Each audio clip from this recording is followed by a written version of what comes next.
नमस्कार. आज आपण मस्त चमचमीत असा पुरी भाजीचा बेत आखलेला आहे. मस्त टम्म फुगलेली पुरी आणि सोबतच मस्त लाल बटाट्याची भाजी. एक वेगळ्या पद्धतीनं बटाट्याची भाजी मी कशी बनवायची ते दाखवणार आहे. आपल्याकडे कोणता सण असो किंवा लग्न समारंभ असो, घरात पाहुणे येणार असतील तरी पुरी भाजीचा बेत फिक्स ठरलेला असतो. तर मस्त टम्म फुगलेली पुरी आणि सोबत बटाट्याची भाजी अगदी झटपट बनणारा बेत आहे. सगळ्यांना आवडेल असा हा चटपटीत बेत आज आपण घरच्या घरी कसा बनवायचा ते दाखवणार आहोत. अगदी हॉटेल स्टाईल बटाट्याची भाजी बनवून दाखवणार आहे. चमचमीत असा हा बेत तुम्हीही झटपट बघा आणि या सुट्टीच्या दिवशी तुम्हीही हा नक्की करून पहा. चला तर मग वेळ न घालवता तो कसा बनवायचा ते पाहूयात. तर आधी आपण पुरीसाठी पीठ भिजवून घेणार आहोत. एका बाउलमध्ये मी 2 वाटी गव्हाचं पीठ घेतलेलं आहे. आपण गव्हाच्या पिठाचा वापर करून पुरी बनवणार आहोत. मैद्याचा वापर आपण टाळणार आहोत. आता या सेम वाटीने मी इथे अर्धी वाटी रवा घेतलेला आहे. रव्यामुळं काय होतं तर पुरीचं जे पीठ आहे ते मस्त टम्म फुगतं आणि रव्यामुळे पुरीला कलर छान येतो, टेक्स्चर छान येतं. चवीनुसार यामध्ये मीठ घालणार आहोत आणि यामध्ये मी कडकडीत तेलाचं 2 चमचे तेलाचं मोहन घातलेलं आहे. तर अगदी कडकडीत करून घ्यायचं तेल आणि ते तेल आपण यामध्ये घालणार आहोत. आता तेल घातल्यानंतर तुम्ही पाहू शकता बबल आलेले, कारण तेल भरपूर कडकडीत होतं. त्यामुळे चमच्याच्या साहाय्याने आपण हे आधी हलवून घेणार आहोत, कारण अगदी हाताने हलवायला गेला तर हाताला चटके बसू शकतात. चमच्याच्या साहाय्याने हे व्यवस्थित सगळं एकजीव करून घ्यायचं. तर व्यवस्थित एकजीव केल्यानंतर आपण थोडं थोडं पाणी घालून हे पीठ मळून घेणार आहोत. तर थंड पाणी घेतलेलं आहे मी, नॉर्मल पाणी, आणि याने आपण हे पीठ मळून घेणार आहोत.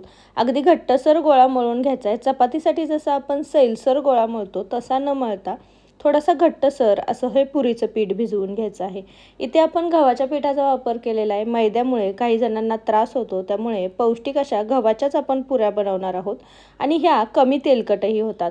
तर व्यवस्थित घट्टसर असा हा आपण गव्हाच्या पिठाचा गोळा मळून घेतलेला आहे. तुम्ही पाहू शकता जास्त पातळ नाही आहे, हा सैलसरही नाही आहे. तर मस्त घट्टसर असा हा गोळा मळून घेतलेला आहे. अगदी यावरती बोट दाबलं तर बोट आतमध्ये जास्त जात नाही, म्हणजे घट्टसर असा हा गोळा मळला गेलेला आहे. तर आता यावरती आपण हे झाकण ठेवून हा पिठाचा गोळा साधारण 15 ते 20 मिनटं असाच भिजवायला ठेवणार आहोत. तोपर्यंत आपण इथे बटाट्याच्या भाजीची तयारी करणार आहोत. इथे मी 3 बटाटे घेतलेले आहेत. साधारण 2 लोकांना पुरतील एवढं हे प्रमाण आहे. तर हे बटाटे मी छान उकडून घेतलेले होते. गरमागरम बटाटे आहेत, छान सोलून घेतलेले. तुम्ही पाहू शकता यातली वाफही जाते. तर यातल्या 2 बटाटे आपण चिरून घेणार आहोत, याचे काप करून घेणार आहोत आणि राहिलेला 1 बटाटा आपण कुस्करून घेणार आहोत. तर अगदी बारीक असे याचे काप करून घ्यायचे. तुम्हाला जर बटाट्याच्या भाजीचे थोडे मोठेसर काप आवडत असतील तर तुम्ही तसे केले तरीही चालतील. तर इथे मी बारीकसर असे हे काप करून घेतलेले आहेत. बटाट्यातून अजूनही वाफा निघतायत, तो अजूनही गरम होता. तर व्यवस्थित असा हा बटाटा मी चिरून घेतलेला आहे आणि जो 1 बटाटा राहिलेला तो आपण चुरून घेणार आहोत. चुरून घेऊन काय होतं, त्यामुळे आपण जे भाजीत आज कोणत्याही प्रकारचं वाटण नाही वापरलेलं, तेव्हा ह्या बटाट्यामुळे भाजीला दाटसरपणा येतो. तर त्यामुळे हा 1 बटाटा आपण चुरून घेणार आहोत. तर तुम्ही मॅशरच्या साहाय्याने हा मॅशही करून घेऊ शकता. हा खिसून घेतला तर याचा भरपूर सारा गाळ होईल, त्यामुळे हा आपण मॅशच करून घेणार आहोत. तर इथे मी बटाटा व्यवस्थित चुरून घेतलेला आहे. तर आता हा बटाटा आपण साईडला ठेवूयात आणि भाजीची तयारी करून घेऊयात. गॅसवरती मी एक कढई ठेवली आहे आणि यामध्ये 2 चमचे तेल घेतलेले आहे. तेल आपल्याला छान गरम करून घ्यायचं आहे, कारण आपल्याला फोडणी टाकायची आहे. तर गॅसची फ्लेम मी मध्यम आचेवरती ठेवलेली आहे. तेल थोडं छान गरम झालं की यामध्ये 1 चमचा मी आधी मोहरी टाकणार आहे. मोहरी व्यवस्थित तडतडून द्यायची. मोहरी तडतडल्यानंतर आपण पुढची प्रोसेस करणार आहोत, नाहीतर मग भाजीला कडवटपणा येऊ शकतो. तर मोहरी व्यवस्थित तडतडली की यामध्ये 1 चमचा जिरी टाकणार आहोत.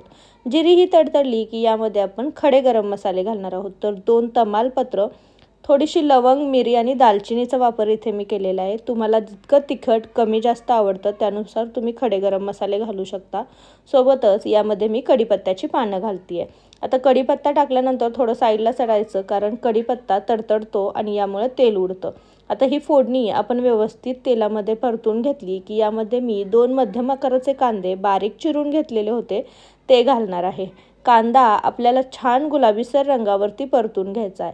तर कांदा व्यवस्थित लो फ्लेमवरती आपण छान परतून घेणार आहोत. कांदा जेवढा छान परतला जाईल, तो जेवढा छान शिजेल, तेवढा भाजीला छान दाटसरपणा येतो, भाजी छान एकजीव होते. तर कांदा तुम्ही पाहू शकता 3 ते 4 मिनिटांमध्येच याचा रंग बदललेला आहे आणि हा छानही परतला गेलेला आहे. तर आता यामध्ये मी 1 चमचा आलं लसणाची पेस्ट टाकते. तर इथे मी आलं आणि लसूण किसून घेतलेलं होतं. तुम्ही ठेचूनही घेऊ शकता. ठेचल्यामुळे किंवा किसल्यामुळे या आलं लसणाचे चव खूप छान येते भाजीला. तर हे तेलामध्ये आपण थोडंसं परतून घेणार आहोत. याचा कच्चेपणा जाईपर्यंत, याचा कच्चेपणाचा वास जाईपर्यंत व्यवस्थित तेलावरती परतल्यानंतर यामध्ये मी 1 टोमॅटो छान बारीक चिरून घेतला आहे, तो घालणार आहे. टोमॅटोही आपण तेलावरती छान परतून घेणार आहोत आणि याचा पूर्ण गाळ करून घेणार आहोत. टोमॅटो आपल्याला छान शिजवून घ्यायचा आहे. आता टोमॅटो, कांदा व्यवस्थित शिजला जावा म्हणून आपण यामध्ये या स्टेजलाच मीठ घालणार आहोत.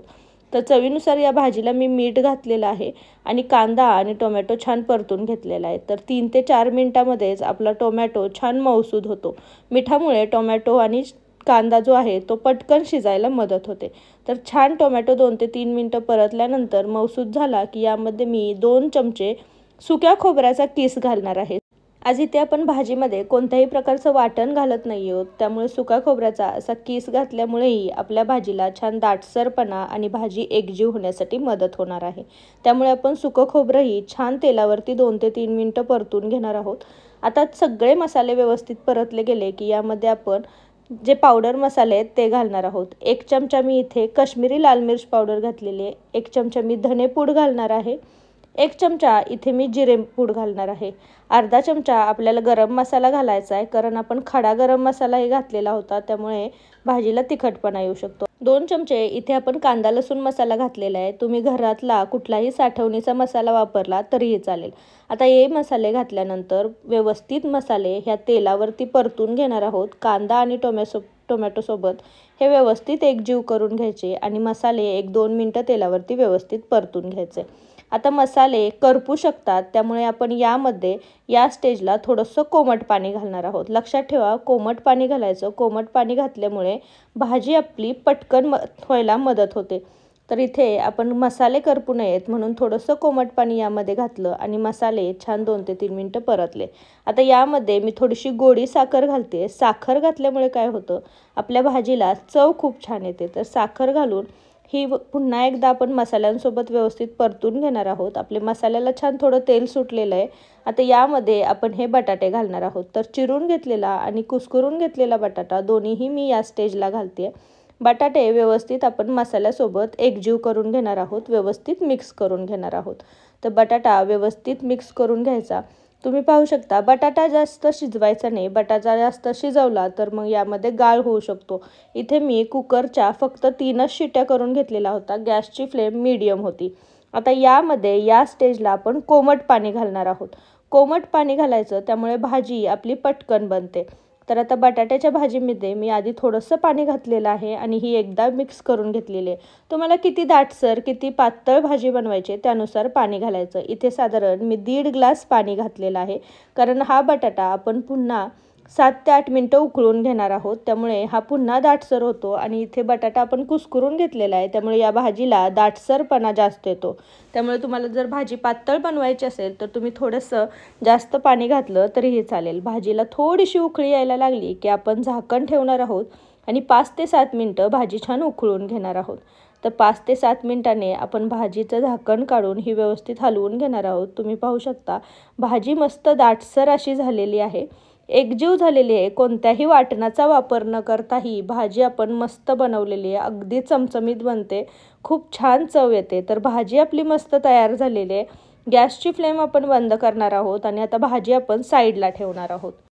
भाजी बनेपर्यंत आपली पीठ जे आहे ते छान भिजलं गेलेलं आहे. तर यावरती थोडंसं तेल घालून आपण पुन्हा हे एकजीव करून घेणार आहोत. यामुळे काय होतं, पीठ छान एकजीव होतं आणि ह्याला जास्त क्रॅक पडत नाही. तर पीठ पुन्हा एकदा आपण सैलसर हाताने छान एकजीव करून घेणार आहोत. पीठ छान एकजीव केलं की आपण याचे गोळे करून घेणार आहोत. तर किती छोटी किती मोठी पुरी बनवायची त्यानुसार गोळे करायचे. पुरी शक्यतो जाडच ठेवायची. पुरी जाड ठेवली की त्याचे छान पुरी अशी टम्म फुगली जाते. त्यामुळे मी साधारण छोट्या लिंबाच्या आकाराचे इथे गोळे बनवून घेतलेले आहेत. असेच सगळे 2-3 गोळे मी बनवून घेणार आहे आणि मग पुऱ्या करून घेणार आहे. तर मस्त असे हे गोळे बनवून घेतलेले आहेत. हे आपण साईडला ठेवूयात आणि आता पुरी लाटून घेऊयात. तर इथे मी सुक्कं गव्हाचं पीठ घेतलेलं आहे आणि यामध्ये हे गोळे छान बुडवून घ्यायचे. आणि व्यवस्थित लाटून घ्यायचे। तर आपल्याला पुरी जास्त पातळ लाटायची नाही आहे, अगदी 2 ते 3 वेळा लाटणं फिरवलं की पुरी छान लाटली जाते। तर तुम्ही पाहू शकता मी 2 ते 3 वेळाच जास्तीत जास्त लाटणं फिरवलेलं आहे आणि मस्त अशी आपली ही पुरी छान तयार झालेली आहे। ना जास्त पातळ ना जास्त जाड ठेवायची। तर मी तुम्हाला दाखवते, अशी ही जाडसर अशा आपण 3 ते 4 पुऱ्या लाटून घेतलेल्या आहेत। तर आता मस्त अशा पुऱ्या लाटून झालेल्या आहेत। इकडे एकीकडे मी तेल गरम करायला ठेवलेलं होतं, तर तेल गरम झालंय की नाही ते पाहण्यासाठी थोडासा कणकेचा गोळा मी यामध्ये टाकते। कणकेचा गोळा पटकन वर येतोय म्हणजे तेल छान गरम झालेलं आहे। तर यामध्ये आता आपण पुरी टाकणार आहोत आणि झाऱ्याच्या साहाय्याने त्यावरती थोडंसं तेल टाकणार आहोत, जेणेकरून वरची बाजूही छान भाजली जाईल। तर तुम्ही पाहू शकता जसं जसं आपण तेल वर टाकतोय तसं तशी पुरी छान टम्म फुगली जाते आणि मस्त हिला असा गोल्डनसा कलर आलेला आहे। तर पुरी आपण मस्त फ्लिप करून घेतली आणि दोन्ही साईडने छान अशी भाजून घेतलेली आहे, तळून घेतलेली आहे। तर मस्त अशी ही पुरी आपली टम्म फुगलेली गोलसर अशी पुरी तयार झालेली आहे। अशाच प्रकारे आपण दोन्ही तिन्ही पुऱ्या तळून घेणार आहोत। मी पुन्हा एक दाखवते। तर मस्त अशी पुरी पटकन सोडायची आणि यावरती तेल टाकायचं, त्यामुळे पुरी छान गोलसर टम्म फुगते आणि दोन्ही साईडने ही छान आपण भाजून घेणार आहोत, तळून घेणार आहोत। तर ही छान तळली गेली की ही झाऱ्याच्या साहाय्याने याचं सगळं तेल निथळून घेणार आहोत आणि पुरी आपण काढून घेणार आहोत। तर यामध्ये रवा घातल्यामुळे पुरी थोडा वेळ टम्म फुगलेली राहते। तर मस्त अशी ही टम्म फुगलेली पुरी सोबत बटाट्याची भाजी आणि छान कांदा लिंबू, तर असा हा छान चमचमीत असा बेत बनलेला आहे।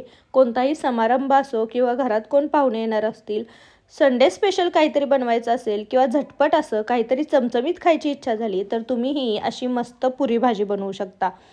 अशी ही चमचमीत पुरी भाजी तुम्हीही एकदा बनवून पहा, कशी झालेली मला कमेंटमध्ये सांगायला विसरू नका। रेसिपी आवडली तर रेसिपीला एक लाईक नक्की करा आणि तुमच्या फॅमिली आणि फ्रेंड्ससोबत याची लिंक जास्तीत जास्त शेअर करा। तुम्ही जर माझ्या चॅनलवर नवीन असाल तर चॅनलला नक्की सबस्क्राईब करा आणि जवळचे बेल आयकॉनही दाबा, त्याने माझ्या चॅनलवरच्या नवीन नवीन रेसिपींचे नोटिफिकेशन तुम्हाला मिळत राहतील। तर पुन्हा भेटू असाच एक झटपट चमचमीत बेत घेऊन, तोपर्यंत थँक्यू।